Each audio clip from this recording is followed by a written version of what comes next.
여러분, 안녕하세요. 제 채널에 다시 오신 것을 환영합니다. 지난 영상에서 약속드린 대로 오늘은 법무부에서 발행한 귀화 면접 교재인 자랑스러운 한국인으로 귀화 공부를 이어가겠습니다. 혹시 아직 제가 올린 상세한 서류 준비 방법이나 면접 핵심 질문 영상을 못 보신 분들은 아래 설명란의 링크를 꼭 확인해 주세요.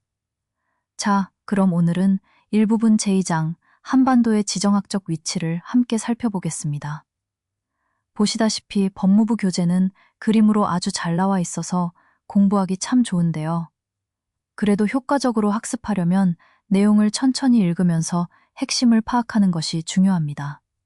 특히 이번 일부분 제2장에서는 우리가 왜 이런 역사를 겪어야 했는지, 그리고 주변 강대국들과 어떤 관계를 맺어왔는지 알아볼 거예요. 이 내용을 이해하면 그동안 어려웠던 역사 용어들도 훨씬 쉽게 느껴지실 겁니다.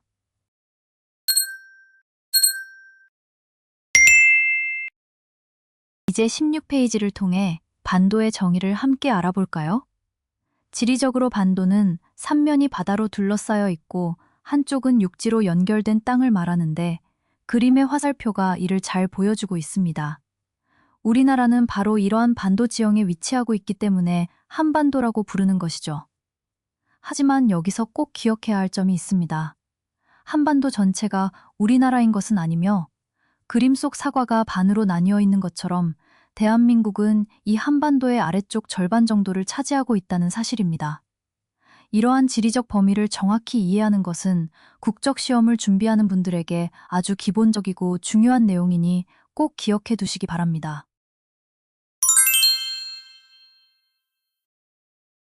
다음으로 17페이지를 보겠습니다. 현재 우리나라는 휴전선을 경계로 남북이 나누어져 있지만 예전에는 하나의 나라로서 같은 언어와 문화, 역사를 공유해 왔습니다. 그렇다면 왜 같은 나라가 분단이 된 것일까요?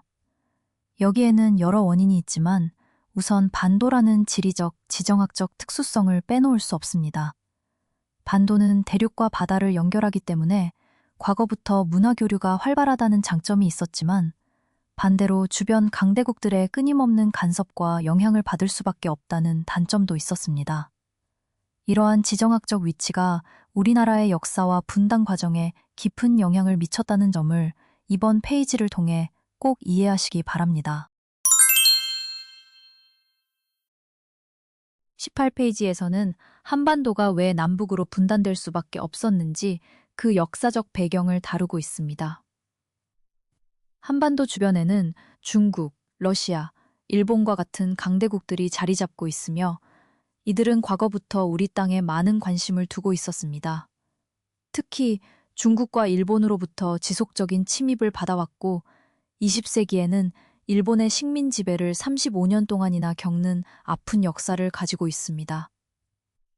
이러한 지배에서 벗어나는 과정에서 강대국들의 영향으로 인해 우리 민족은 안타깝게도 남북으로 분단되고 말았습니다. 하지만 우리는 여기서 멈추지 않고 가까운 미래에 평화 통일이 이루어져 다시 하나의 나라가 되기를 간절히 기대하고 있습니다.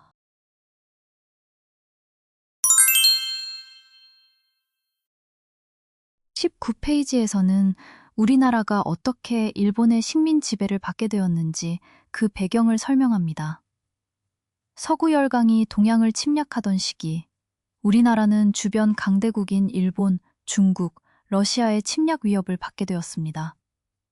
특히 일본이 청일전쟁 1894에서 1895년과 러일전쟁 1904에서 1905년에서 승리하면서 본격적으로 우리나라에 대한 식민 지배를 강행했고 미국과 영국 등 다른 열강으로부터 독점적 지배권을 인정받게 되었습니다. 결국 1910년 8월 29일 일본은 강제로 합병조약을 반포했는데 이는 우리나라 역사상 처음으로 국권을 상실한 치욕의 날로 경술국치라고 부릅니다. 이러한 일본의 강점은 우리 민족에게 말할 수 없는 고통을 주었을 뿐만 아니라 우리가 스스로 근대 국가를 수립할 기회마저 빼앗아간 사건이었습니다.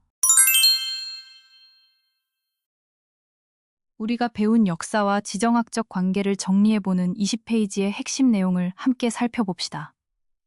한국과 밀접한 관계에 있는 나라는 중국, 일본, 미국, 러시아입니다.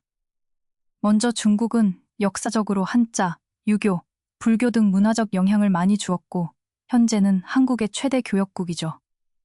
일본과는 과거 식민지 지배와 독도 문제로 갈등이 있지만, 경제적, 문화적 교류는 매우 활발합니다. 미국은 우리나라의 우방국으로서 군사적, 경제적, 정치적으로 긴밀한 관계를 맺고 있고, 러시아와는 한국 전쟁 당시의 아픈 역사를 넘어 현재 에너지, 기술, 자원 등에서 서로 도우며 우호적인 관계를 이어가고 있습니다. 이 핵심 내용들을 짧고 명확하게 정리해서 반복해 보세요. 국적 면접 시험에 아주 자주 나오는 중요한 질문들이니 꼭 기억하시기 바랍니다.